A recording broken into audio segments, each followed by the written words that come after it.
एकनाथ महाराजांचं बुरगुंडा होईल ग हे भारून आपल्याकडे सादर होत आहे. बुरगुंडा होईल ग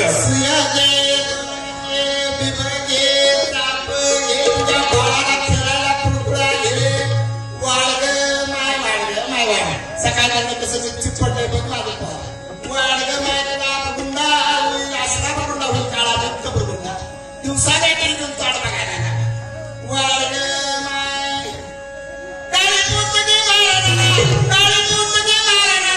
आयुष्यमा गुंजा धन्याला आगा आयुष्यमा गुंजा धन्याला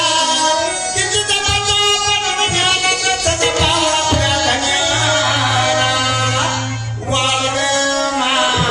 धन्याला वाडग माय तुला बुरगुंडा होईल अरे हाय मला म्हणते ना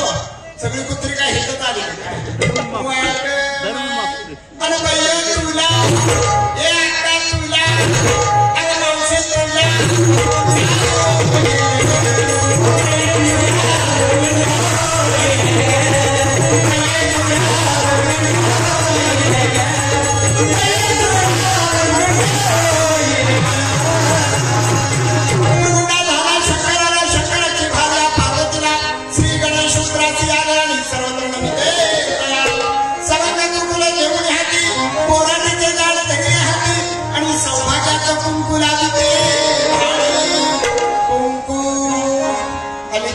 कुंकू गेला आणि टिकली आली हो टिकली तर टिकली नाही परवा असंच झालं पुण्याला येते सारस बागेजवळ दुकानी जाताना माझ्या बरोबर 2 पुढे दिसली या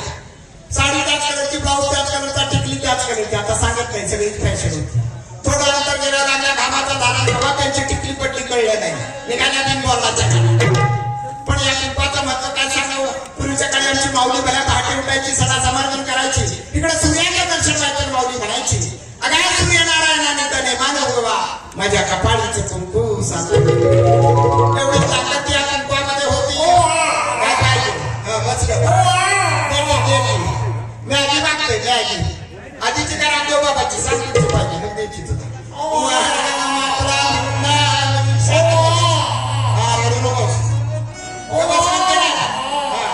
चिंतेसर एखादा लावणीचा पकडा म्हणतावा म्हणजे काय कसं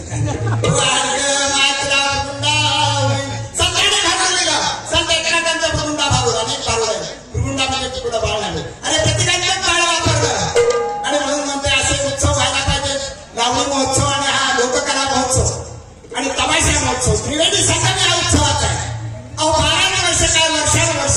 जोपर्यंत कलावंत आहे तोपर्यंत हा उत्सव चालेल. बुरगुंड्याचा आशीर्वाद आहे या उत्सवाला.